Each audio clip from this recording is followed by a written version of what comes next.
बेईमानी बाहर लाता हूं तो इनको जो इकोसिस्टम है वो चिल्लाने लगता है, बोले मोदी हिंदू मुसलमान लाए। अरे मोदी तो ये जो हिंदू मुसलमान के नाम पर देश को तोड़ने वाले लोग हैं ना, उनका कच्चा चिट्ठा खोल रहा है।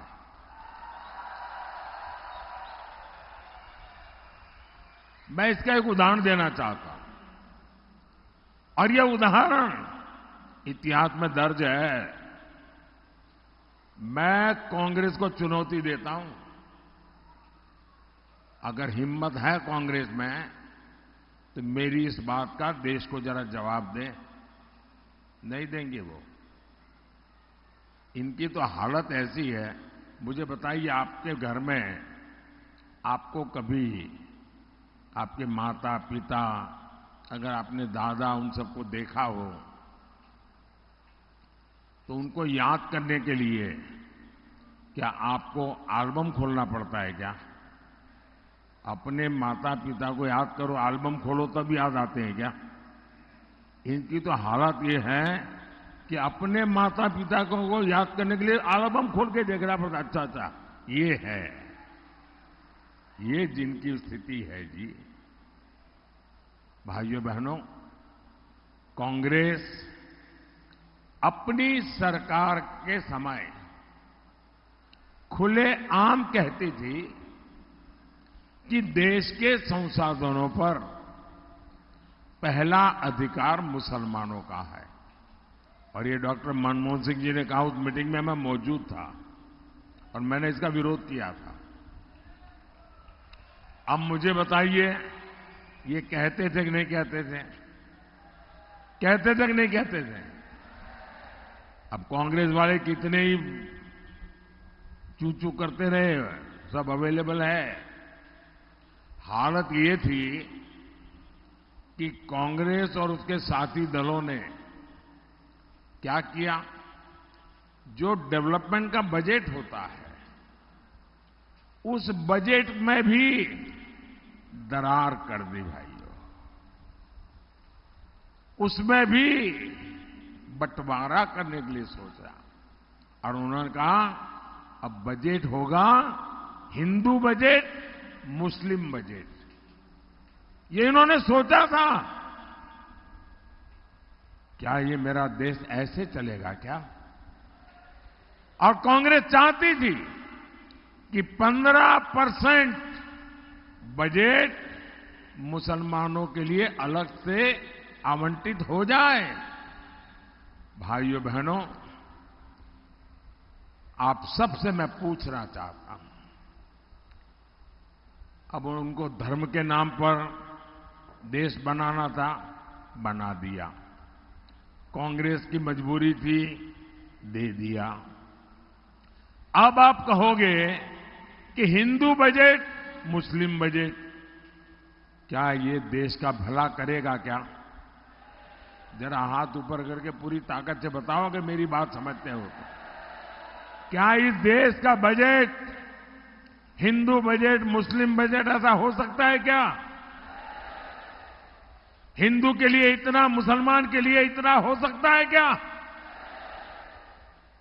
ये पाप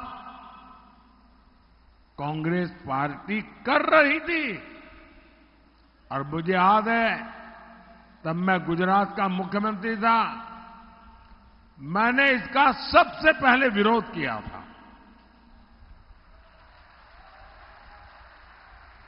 कांग्रेस और इंडिया अलायंस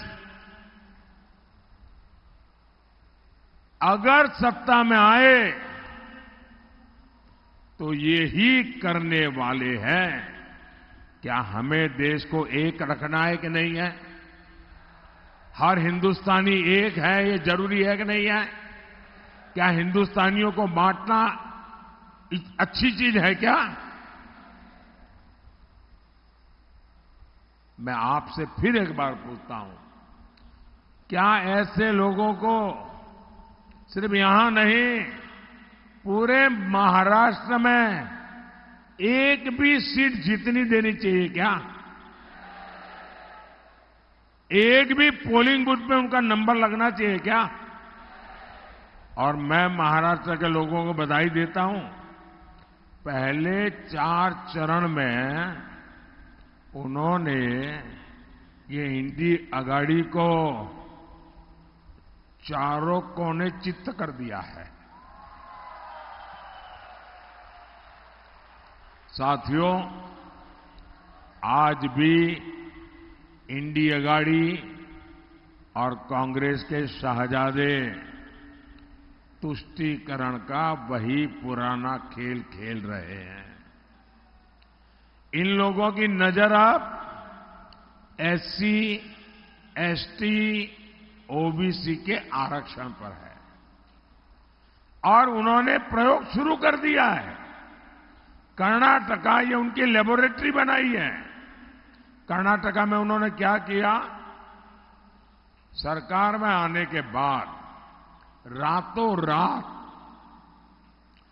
कर्नाटका में जितने मुसलमान थे, रातों रात एक हुक्म निकाला कि सारे मुसलमान ओबीसी है।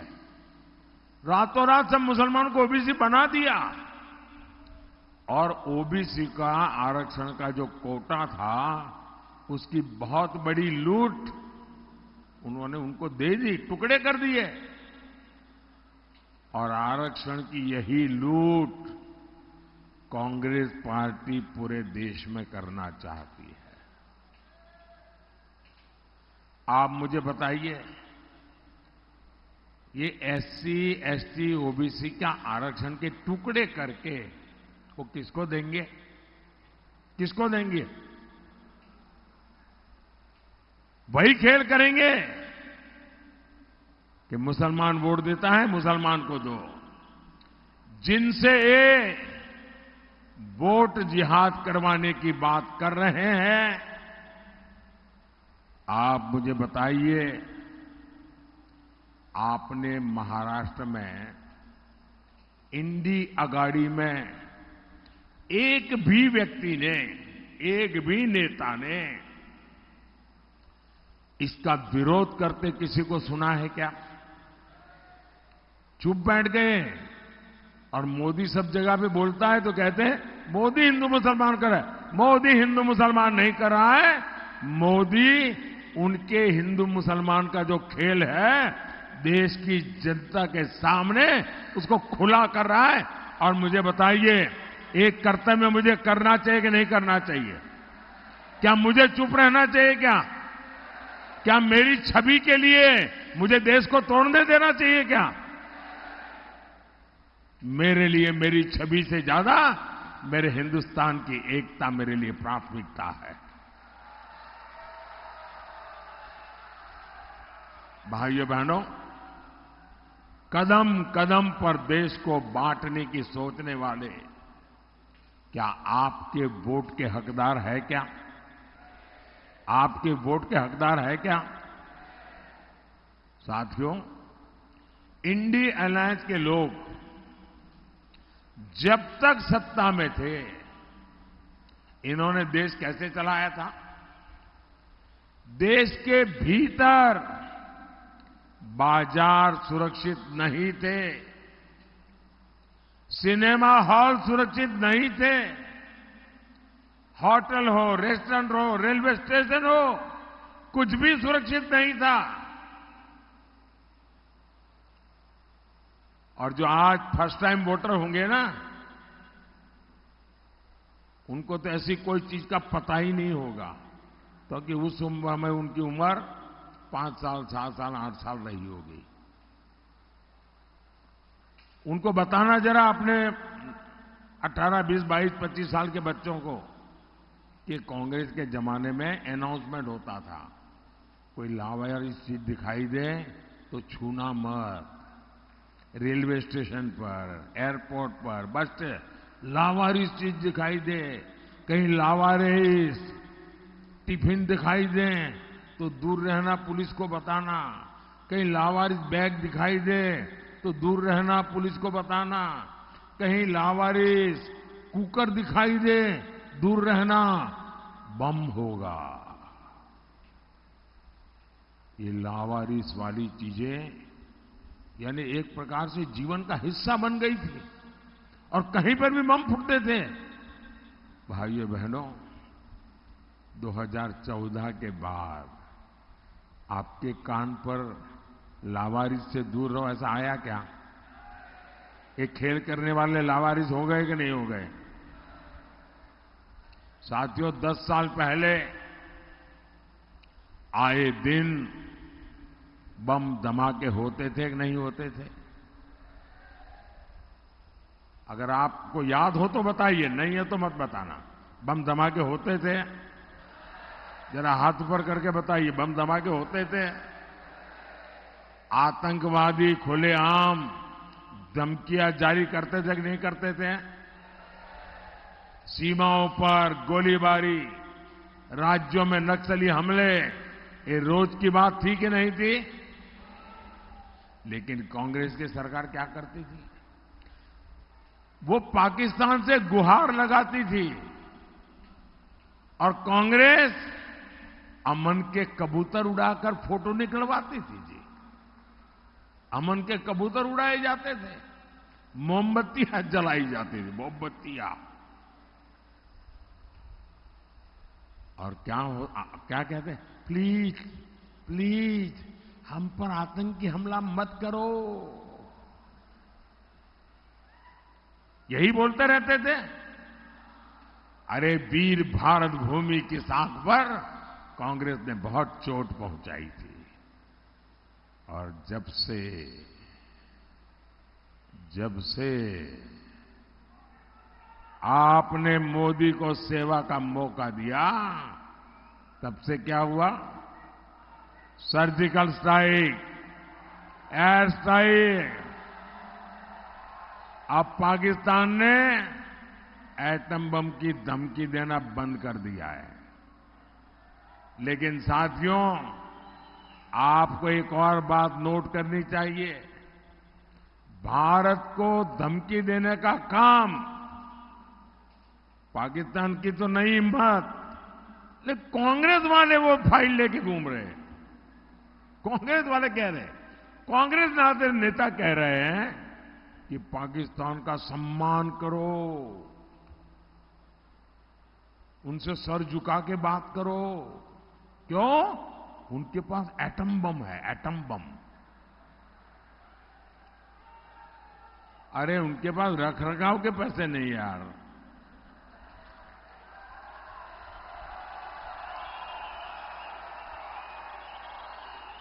कोई मुझे बताए, जब कांग्रेस सरकार में होती है, कांग्रेस जब सरकार में होती है तो धमकी पाकिस्तान देता है, और कांग्रेस बाहर है तो पाकिस्तान की ओर से वो खुद धमकी दे रहे हैं।